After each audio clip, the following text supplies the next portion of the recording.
लोकसभा में संविधान का 131वां संशोधन बिल सरकार लोकसभा में पास नहीं करा पाई। बिल में चर्चा के बाद वोटिंग हुई। उपस्थित 528 सांसदों ने वोट डाले। पक्ष में 298 वोट पड़े, विपक्ष में 230 वोट पड़े। अब सरकार का कहना है कि जिन लोगों की वजह से ये बिल गिरा है उन्हें हर स्तर पर खामियाजा भुगतना होगा। दूसरी तरफ विपक्ष का कहना है कि ये बिल महिला सशक्तिकरण के लिए नहीं था। पक्ष और विपक्ष के अपने दावे हैं। पूरा मामला समझने के लिए ये रिपोर्ट देखिए।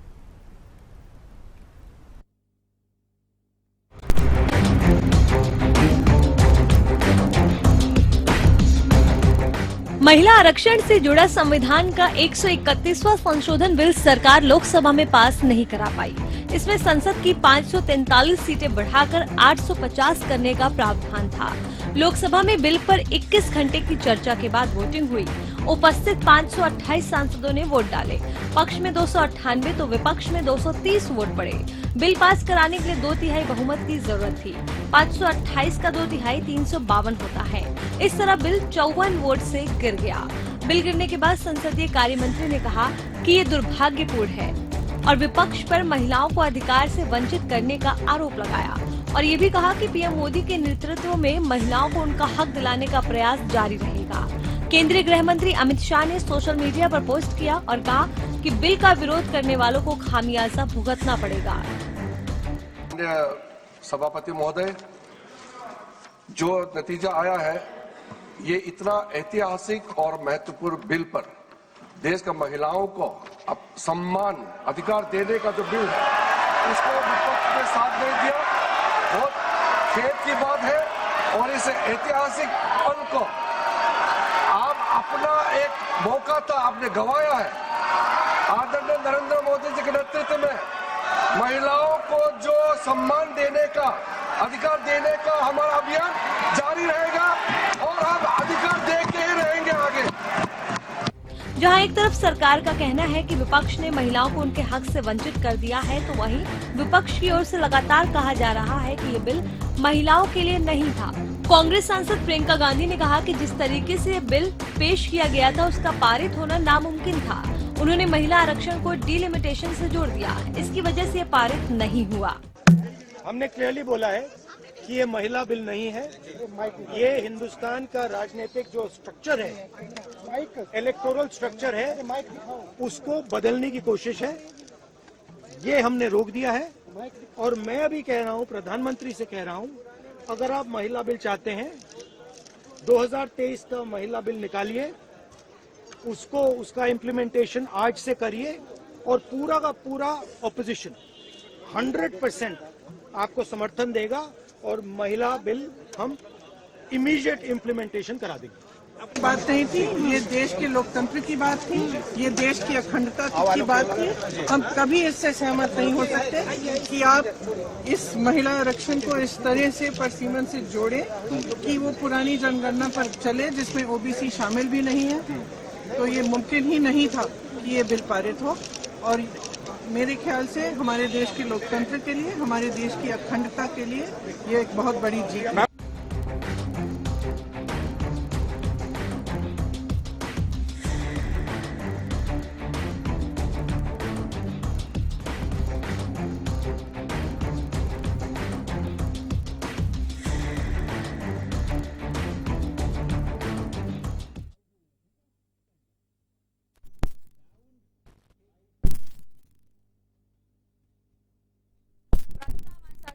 तमाम जानकारी लेकर अपराजिता, घंटों बहस हुई और उसके बाद ये बिल पास नहीं हो पाया, यानी महिलाओं को भी और इंतजार करना पड़ेगा 33% आरक्षण के लिए।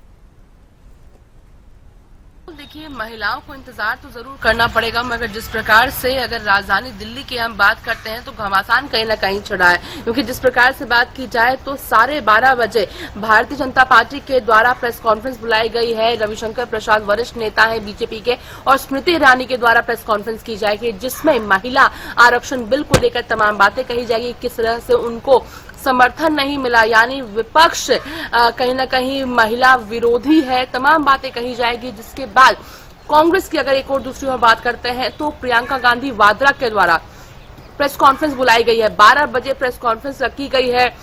तमाम बातें उनके द्वारा भी कही जाएगी, क्योंकि हमने देखा था किस प्रकार से कल एक घमासान चढ़ा था, यानी विपक्ष के द्वारा लगातार कहा जा रहा है कि 2023 में जो बिल लाया गया था महिला संशोधन विधेयक, उसे लेकर आइए, बिना किसी दिक्कत से वो पास होगी। मगर जिस प्रकार से बाकी दो विधेयक को इसके आड़ में आप पास करवाने की कोशिश कर रहे हैं, वो नहीं होने दिया जाएगा। आज भी पार्लियामेंट में इसी प्रकार का माहौल देखने को मिलेगा। नाराजगी सत्तारूढ़ पार्टी के द्वारा दिखाई जा रही है, दर्शाई जा रही है कि किस प्रकार से विपक्ष को इसका जवाब देना पड़ेगा। यानी कांग्रेस के द्वारा जो इंडी गठबंधन है, उनके द्वारा महिलाओं का विरोध यहां पर किया गया है, इसके दावे किए जा रहे हैं। वहीं लगातार विपक्ष के द्वारा परिसीमन को लेकर कहा जा रहा है। यानी कह सकते हैं कि यहाँ पे आरोप प्रत्यारोप का सिलसिला देखने को मिल रहा है। मगर एक नुकसान जरूर है कि महिला आरक्षण बिल जहां 2029 तक लागू हो जाती है, अगर परिसीमन, अब इंतजार करना होगा कि परिसीमन यानी जनगणना समाप्त होगी, जिसके बाद परिसीमन होगा, उसके बाद महिला आरक्षण बिल पास होगा। यानी अनुमान लगाया जा रहा है कि 2029 नहीं बल्कि 2034 में जब लोकसभा चुनाव होंगे, तब जाकर ये जो 33% आरक्षण है वो महिलाओं को मिल पाएगा। जी बिल्कुल अपराजिता, और कहीं ना कहीं सरकार की ओर से लगातार कहा जा रहा है, केंद्रीय गृह मंत्री अमित शाह ने सोशल मीडिया पर पोस्ट किया, उन्होंने तो ये तक कह दिया कि न केवल आम चुनाव में आपको 2029 में फर्क पड़ेगा, बल्कि हर स्तर पर और हर चुनाव पर विपक्ष को इस फैसले का खामियाजा उठाना पड़ेगा। लेकिन विपक्ष तो कह रहा है ये बिल तो महिलाओं के लिए था ही नहीं, ये महिला सशक्तिकरण के लिए था ही नहीं, सरकार बैकडोर से परिसीमन कराना चाह रही है, डिलिमिटेशन कराना चाह रही है। खुद देखिए, कल भी राहुल गांधी के द्वारा ये कहा गया था और लगातार विपक्ष के द्वारा कहा जा रहा है कि आप केवल महिला आरक्षण बिल को लेकर आइए तो सही, हम उसे पास करवाएंगे, पूरा समर्थन आपको मिलेगा। 2023 में भी जब आप लेकर आए थे, तब भी तो आपको समर्थन मिला था, विपक्ष का समर्थन मिला था ना, तो अब भी मिलेगा। मगर परिसीमन को लेकर जिस प्रकार से आप नुकसान करवाना चाहते हैं देश का, उसके साथ हम नहीं है। भले ही कितना ही सत्तारूढ़ पार्टी इस बात का दावा कर दे कि महिला आरक्षण बिल के खिलाफ है विपक्ष, मगर कहीं ना कहीं सवाल जरूर ये उठता है कि अगर केवल महिला आरक्षण बिल पास करवाना था, तो बाकी जो एक और शर्त हो जाती है जनगणना और परिसीमन की, वो लेकर नहीं आना चाहिए था। यही बात लगातार राहुल गांधी हो जाए, प्रियंका गांधी वाड्रा हो जाए, शशि थरूर की बात कर ले, उन्होंने भी लोकसभा में कल कहा था कि परिसीमन को साथ में जोड़ना सही नहीं है, गलत है, किसी और दिशा में जा रही है, राजनीति यहाँ पे करने की कोशिश की जा रही है। तो विपक्ष का लगातार दावा है कि महिला आरक्षण बिल नहीं बल्कि परिसीमन को पास करवाने के लिए महिला आरक्षण बिल का मुखौटा यहाँ पर इस विधेयक को पहनाया गया था। जी बिल्कुल अपराजिता, हालांकि लगातार हम इस बात पर चर्चा कर रहे हैं कि पक्ष की ओर से क्या कहा जा रहा है, विपक्ष की ओर से क्या कहा जा रहा है। जिस तरह से परिसीमन को लेकर तमाम तरह के सवाल उठाए गए, सत्ता पक्ष की ओर से जवाब दिया गया। एक बार दर्शकों को जरा आसान भाषा में समझाइए कि सरकार का इन सवालों के प्रति क्या जवाब है। देखिए, सबसे पहले तो समझना होगा कि आखिर परिसीमन क्या है। तो चूंकि अब जनगणना हो रही है, अब काफी ज्यादा जनसंख्या बढ़ गई है। अब चूंकि जनसंख्या बढ़ गई है, जिस वजह से आवश्यकता हो जाती है कि सीटों को बढ़ाया जाए। यानी हरियाणा की अगर हम बात करते हैं, हरियाणा में 90 विधानसभा सीटें हैं। अब चूंकि जनसंख्या बढ़ जाएगी, जिस वजह से आवश्यक हो जाता है कि जो नंबर ऑफ लीडर्स है, नंबर ऑफ जो एमएलएज है, उन्हें बढ़ा दिया जाए ताकि रिप्रेजेंटेशन सही तरीके से हो जाए। संभव है कि आने वाले दिनों में जब अगर परिसीमन किया जाएगा तो जो सीट 90 है वो 100, 110, 120 तक पहुंच सकती है। ठीक उसी प्रकार से लोकसभा की अगर बात करते हैं तो लोकसभा में जो सीट अब 10 है वो सीट बढ़ाकर 12, 15, 16 की जा सकती है जनसंख्या के अनुसार। उसके लिए जनसंख्या का इंतजार करना होगा, यानी जो कास्ट सेंसस 1 अप्रैल से शुरू हुई है उसका इंतजार करना होगा। सत्ता के द्वारा, सत्ता पक्ष के द्वारा ये लगातार कहा जा रहा है कि परिसीमन जरूरी है। जरूरी इसलिए है ताकि देश का उत्थान हो सकेगा। यानी 10 लोगों को जहां आज एक लीडर लीड कर रहा है, वही 10 लोगों को 3 लीडर लीड करेंगे, जिससे फायदा ये होगा कि सीधा लोगों को लीडर तक पहुंचना और लीडर का लोगों तक पहुंचना आसान होगा। यानी उनके काम का जल्दी हो जाएंगे, फास्ट ट्रैक पर हो जाएगा। जनसंख्या बढ़ने की वजह से दिक्कतें आ रही है, ये दावा किया जा रहा है। वहीं इसका जो दूसरा पहलू ये हो जाता है कि अगर परिसीमन किया जाएगा, यानी पॉपुलेशन के हिसाब से अगर परिसीमन किया जाता है, बॉर्डर को डिवाइड किया जाता है, रीस्टैब्लिश किया जाता है या फिर उन्हें सीट बढ़ाया जाता है, तो इससे कई राज्यों को नुकसान हो सकता है। जैसे साउथ के अगर स्टेट्स की हम बात करते हैं, चूंकि जब पॉपुलेशन कंट्रोल की बात आई थी तो साउथ के स्टेट्स ने बहुत कोशिश की, जिसके बाद उनके पॉपुलेशन में काफी कंट्रोल आया है। अब अगर जनसंख्या को देखते हुए सीटें अलॉट की जाएगी तो उनका नुकसान होगा, वहीं नॉर्थ के स्टेट्स को इसका फायदा देखने को मिल सकता है, खास तौर पे उत्तर प्रदेश, बिहार जैसे राज्यों की बात की जाए। इस पर चूंकि गृह मंत्री अमित शाह के द्वारा भी कहा गया कि किसी के साथ कोई नुकसान नहीं होगा, अगर सीटें बढ़ती है तो दक्षिण भारत की भी सीटें बढ़ेगी, केवल नॉर्थ इंडिया की नहीं बढ़ेगी बल्कि साउथ इंडिया के स्टेट्स की भी सीटें बढ़ेगी। अब दिक्कत ये आती है कि जहां पर नॉर्थ इंडिया की स्टेट्स की जो सीट्स है, अगर 10 सीट उनकी बढ़ती है तो उसके सामने दक्षिण भारत की जो सीटें हैं वो 2 सीटें बढ़ेगी, तो इसमें जो बोलबाला है दक्षिण भारत का देश में वो कम हो जाएगा। इस प्रकार के विवाद किए जा रहे हैं। वही गृह मंत्री अमित शाह के द्वारा कहा गया कि मुझे 1 घंटे का समय दिया जाए और मैं पूरे जो तमाम तत्व है परिसीमन को लेकर के वो मैं स्पष्ट कर दूंगा। इसके साथ साथ विपक्ष का ये दावा है कि जो परिसीमन जो विधेयक लेकर आया गया है उसमें ओबीसी का कोई जिक्र नहीं है, यानी ओबीसी के साथ भेदभाव हो सकता है। महिला आरक्षण बिल की बात करते हैं, जैसे कि अगर आज 100 महिला जनगणना होती है, अगर जनगणना होती है तो 1000 महिला निकल के आएगी, तो उसके बाद अगर विमेन रिजर्वेशन बिल पास होता है तो 1000 महिला में 33% होगा। अब अगर आज महिला आरक्षण बिल होता है तो जितनी महिलाएं हैं उनमें 33% होगा, यानी अगर 10 महिलाएं हैं तो 10 महिला के हिसाब से 33% मिलेगा रिजर्वेशन। अगर जनगणना के बाद विमेन रिजर्वेशन बिल पारित होता है तो 1000 महिला अगर निकलती हैं तो 33% आरक्षण मिलेगा, यानी सीधा फायदा महिलाओं को, ज्यादा जो सीटें हैं वो महिलाओं को मिल सकती है। इस प्रकार की जो विवाद है, यानी विपक्ष का सीधा कहना था कि अगर जनगणना शुरू हो चुकी है, चूंकि कोरोना के समय नहीं हो पाया था, अब चूंकि जनगणना शुरू हो गई है तो उसका इंतजार करना चाहिए, जनगणना समाप्त हो जाए, जिसके बाद जो 2023 का जो संशोधन है महिला आरक्षण का उसे संशोधित किया जाए परिसीमन और जनगणना के साथ साथ, जिसके बाद सही रिप्रेजेंटेशन महिलाओं को भी मिल पाएगा, ओबीसी को भी मिल पाएगा, जिसके बाद साउथ के स्टेट्स को भी देखने वाली बात होगी कि किस प्रकार से उन्हें इक्वल रिप्रेजेंटेशन लोकसभा में मिल पाती है। जी बिल्कुल अपराजिता, हालांकि सरकार की ओर से ही कहा जा रहा है कि खामियाजा आपको भुगतना पड़ेगा, लेकिन अब देखते हैं आगे कांग्रेस की ओर से क्या स्टैंड लिया जाता है, कितने बेहतर तरीके से अपनी बात या पूरा विपक्ष पहुंचा पाता है। धन्यवाद आपका अपराजिता तमाम जानकारी के लिए। और कांग्रेस के प्रवक्ता सुखबीर तंवर जी हमारे साथ जुड़ चुके हैं। सुखबीर जी, स्वागत है आपका हरियाणा न्यूज पर। सबसे पहले तो देखिए, लगातार सरकार यही कह रही है कि इतिहास में जब भी ये बात होगी तो ये कहा जाएगा कि विपक्ष ने महिला आरक्षण लागू होने नहीं दिया, विपक्ष ही था जो इस रास्ते में रोड़ा बना। ये भावना जी, भारतीय जनता पार्टी का दुष्प्रचार सामने आ गया है। शायद भारतीय जनता पार्टी भूल गई, जब 2023 में महिला आरक्षण बिल इन्होंने पेश किया, अनेक अंतर विरोध के बावजूद भारतीय राष्ट्रीय कांग्रेस और समूचे विपक्ष ने एक स्वर से उस विधेयक को पारित करवाया जो कानून बन चुका है।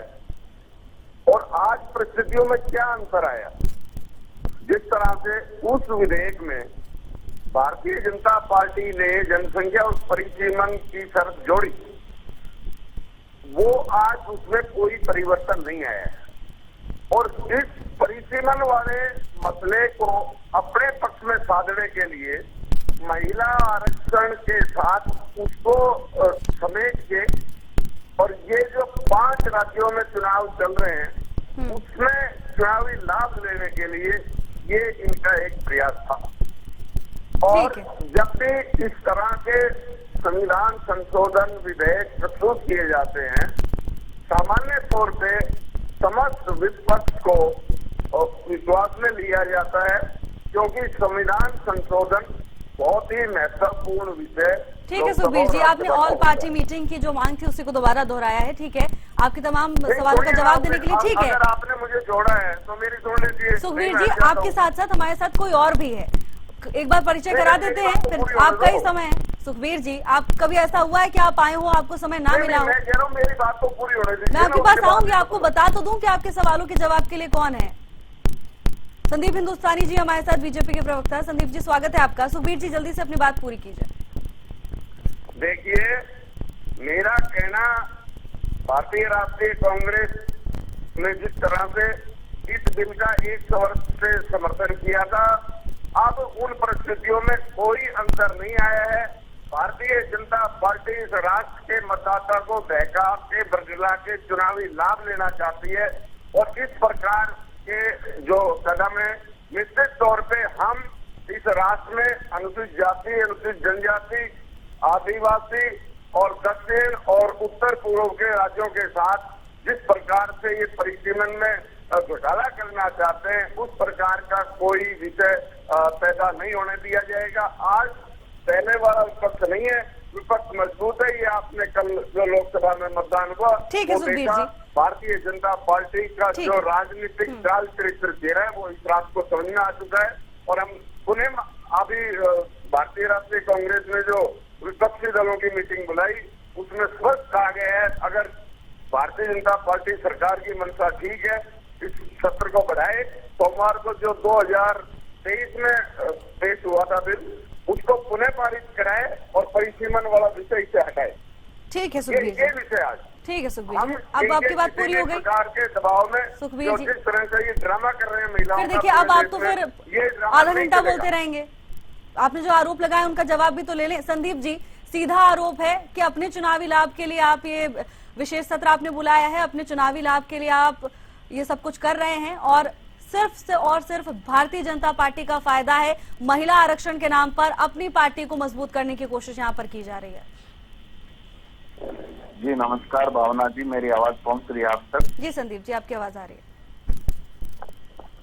देखिए, कल जो लोकसभा में महिला आरक्षण विधेयक कांग्रेस और विपक्ष के द्वारा गिराया गया है, इससे कांग्रेस की मानसिकता का और कांग्रेस समर्थित जो भी पार्टियां हैं उनकी मानसिकता का पूरे देश को परिचय मिल गया है कि ये लोग महिला विरोधी हैं।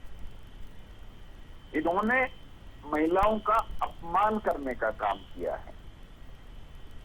जिस प्रकार से आपने देखा 3 दिन तक इस पे चर्चा होने की और उसके बाद चर्चा के बाद ये बिल पास होना था, तो देश की हर नारी शक्ति को एटलीस्ट इस बात पे ये उम्मीद बनी थी कि इस बात पे कांग्रेस पार्टी उनका समर्थन करेगी।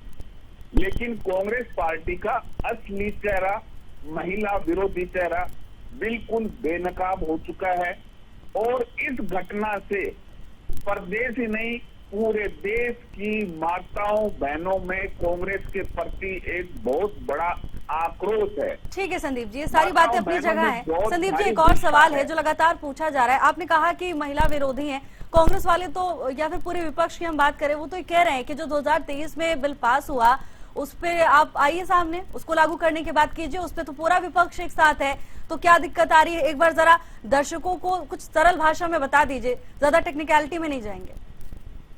मैं बहुत आसान और बहुत ही आसान शब्दों में मैं आपको बताना चाह रहा हूं कि जो 2023 में था उसी के वही बिल था। उसमें सिर्फ ये था कि 2035 में महिलाओं को उस आरक्षण का लाभ मिले, लेकिन माननीय प्रधानमंत्री मोदी जी ने कहा कि 2035 ही क्यों, आने वाले जो 2029 में लोकसभा चुनाव है उन लोकसभा चुनाव में ही हमारी माताओं बहनों को इस महिला आरक्षण बिल का लाभ मिले।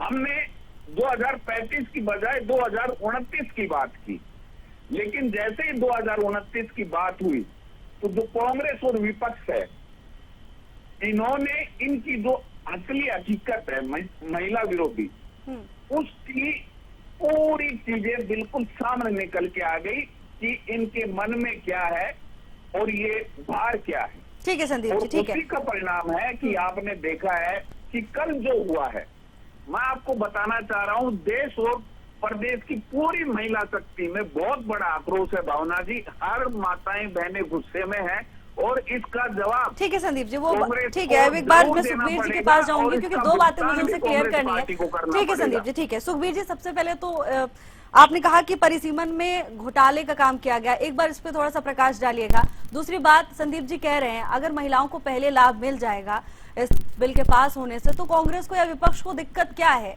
पहले अगर महिलाएं 2029 में ही अगर इस बिल का लाभ ले लें तो ये महिलाओं के लिए अच्छा होगा, जो महिलाएं राजनीति में दावेदारी की इच्छा रखती हैं उनके लिए अच्छा होगा। भावना जी, 2023 में जो विधेयक प्रस्तुत हुआ महिला आरक्षण का, उसमें समूचे विपक्ष की मांग थी कि 2011 के जनगणना के आधार पर इसको 2024 से ही लागू करिए। उस वक्त आज के प्रधानमंत्री और आज की भारतीय जनता पार्टी ने उस वक्त 2024 से क्यों लागू नहीं किया? आप बताएं, इस बात का कोई जवाब है तो। और आज इसमें परिसीमन को जोड़ के जो परिसीमन होना है और जिस तरह से ये पेनिट्रेट करने का प्रयास कर रहे हैं, वो उसके साथ जोड़ना वो पक्ष के लिए उचित नहीं है। निश्चित तौर पे हम पहले ही 1 वर्ष से अंतर्विरोध के बावजूद 2023 में जो विधेयक पास हुआ, हमारी मांग थी कि 2024 से लागू करिए। आखिर उस वक्त 2034 की चर्चा क्यों हुई? इसका कोई जवाब है तो बताइए, इन्होंने उस वक्त 2034 में क्यों पारित करवाया? वही सरकार, वही प्रधानमंत्री, वही संगठन, सब कुछ वही है। क्या बदलाव आया उसमें? ठीक है, गलती किसकी है? संदीप जी, आपको इतनी जल्दी थी तो इससे पहले कर लेते, तब क्यों आपने मना किया? सीधे सवाल है, जवाब दीजिए। भावना, मैं आपको एक बात बताना चाह रहा हूं कि कांग्रेस की मानसिकता क्या रही है। बात 2024 की नहीं है, बात आज से 30 साल पहले की है, जब ये बिल लोकसभा में लेके आया गया था। उस समय किसने अटकाया था? यही कांग्रेस पार्टी और कांग्रेस की जो साथी पार्टियां, समाजवादी और बाकी की पार्टियां, इन्होंने इस बिल को लटकाने का काम किया था। क्या कांग्रेस के प्रवक्ता इस बात का जवाब देंगे? ये 2024 की बात करें, 2023 पहले से लेकर पारित हो चुका था, 30 साल पहले से लेके 1998 में बात कर रहा हूँ, 2003-4 की मैं बात कर रहा हूँ, और मैं 2024 की भी बात कर रहा हूँ।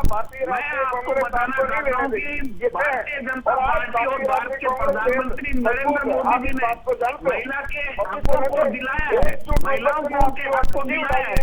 इन तलाक को खत्म करने वाली पार्टी का नाम भारतीय जनता पार्टी है। आप सोचिए कि जो महिलाएं 3 तलाक से पीड़ित थी, उनका दुख और दर्द किसने जानने का काम किया? सिर्फ भारतीय जनता पार्टी ने जानने का काम किया। ये कांग्रेस की सरकार है जिनके जमाने में हमारी माताएं बहनें खुले में के लिए ठीक है संदीप जी, ठीक है, देखिए ये बातें अलग है, ठीक है, इन बातों का अभी हम जिक्र नहीं करेंगे। संदीप जी, अभी विषय पर आते हैं। ठीक है सुखबीर जी, ठीक है, बनाए भारतीय जनता पार्टी की सरकारों ने बनाई। सुखबीर जी, जब आप थोड़ा शांत होंगे तब मैं संदीप जी से बात कर पाऊंगी ना। आप बीच में बोलते रहेंगे तो कैसे बात होगी? संदीप जी, आप मेरी बात सुनिए। संदीप जी, जो सवाल है, जो सवाल आ रहा है वो ये है कि आपने इससे पहले क्यों नहीं लागू किया? जब कांग्रेस की ओर से कहा गया कि आप इसी समय लागू कीजिए, तब परिसीमन की बात आपने कही, जनगणना की बात आपने कही, तो उनका कहना है कि अगर आप इतने हितैषी थे तो पहले ही कर लेते। कुमारी सैलजा का भी बयान सामने आया था, वो कह रही थी कि बहुत हड़बड़ाहट में है, केवल हितैषी होने का दिखावा करने की कोशिश की जा रही है। भावना जी, कांग्रेस पार्टी जनता को भय में रखती है, भ्रमित करने की कोशिश करती है और झूठ बोलने का काम करती है। ये महिलाओं को फिर से भ्रम में रखने का काम कर रहे हैं, महिलाओं को सच्चाई से अवगत नहीं कराना चाहते। मैं ये बोल रहा हूँ कि 2024 कल जो इन्होंने किया वो क्या किया? लोकतंत्र के मंदिर में, लोकसभा में सबने देखा है, देश की एक महिला बड़ी टकटकी लगा के उस टेलीविजन को देख रही थी कि उनके नहीं संदीप जी, केवल महिलाएं नहीं बल्कि मुझे लगता है हर एक नागरिक देख रहा होगा। महिलाओं को हालांकि ज्यादा निराशा हुई होगी। संदीप जी, समय का मेरे पास थोड़ा सा अभाव है, इसलिए लास्ट रिएक्शन पर आऊंगी। संदीप जी, समय थोड़ा सा कम है, लास्ट रिएक्शन पर आना है मुझे। सुखबीर जी, अपने लास्ट रिएक्शन थोड़ा जल्दी खत्म कीजिएगा प्लीज। सुखबीर जी, देखिए भावना जी, निश्चित तौर पे ये इनकी विफलता थी। 2024 के लिए लाभ के लिए इन्होंने 23 में बिल इंट्रोड्यूस किया। भारतीय राष्ट्रीय कांग्रेस ने 100 वर्ष से अंतर्विरोध के बावजूद उसका समर्थन किया। आज अगर किसी की विफलता है तो मोदी जी की और भारतीय जनता पार्टी की सरकार की विफलता। ठीक है सुखबीर जी, ठीक है। संदीप जी, आपका लास्ट रिएक्शन इस पूरे मामले पर। ठीक है संदीप, ठीक है सुखबीर जी, संदीप जी, ठीक है, संदीप जी अपनी बात रखिए। इस बिल के बाद भावना जी, कांग्रेस की महिला विरोधी जो मानसिकता है उसका परिचय देश और प्रदेश की जनता ने देखा है, और आने वाले समय में देश की माताएं बहनें कांग्रेस को सबक सिखाने का काम। ठीक है संदीप जी, तो अब आगे देखना होगा कि महिलाएं क्या फैसला लेती हैं और अभी और कितना इंतजार महिलाओं को करना होगा। बहरहाल आप दोनों का बहुत बहुत धन्यवाद आपके समय के लिए।